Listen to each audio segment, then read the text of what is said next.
predicted back in 2007 and 2008, which is why, I hope we can take a bold step forward and transform the country.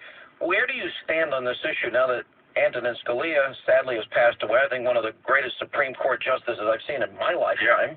A brilliant jurist, a man that really loved the law, believed in the Constitution, was able to articulate the philosophy of originalism, which I believe in.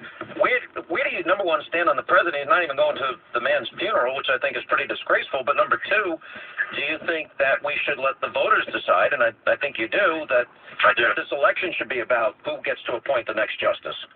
I do. I think it would be a important part of the general election to have our party going into the general election advancing the cause of liberty, advancing the Bill of Rights, protecting the Bill of Rights by saying what kind of jurist would be nominated. And in my case, it would be someone in the mold of Scalia or Alito, someone who is not going to apply their personal views to try to get to, through twisted logic, to get to a decision that in effect legislates from the bench. There should be great deference to the legislature, to the Congress of the United States, and to the executive, for that matter, in these matters. And the judiciary should not try to supplant either of the other branches, and that's what's happening right now, or could happen in the majority if Hillary Clinton is elected.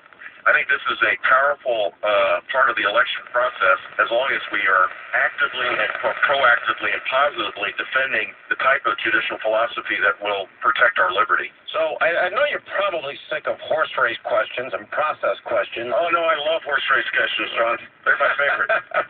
No, I guess I sort of have an obligation to ask him, but I think you want to talk more substance, which, by the way, I'm all for. I enjoy hearing every candidate talk about it, but, and I know there's been a lot of obituaries written about you, but, I'm looking at two polls in front of me that show you at 13 and 14% here in South Carolina, and which is a very solid number, and you're competing for what looks like third place.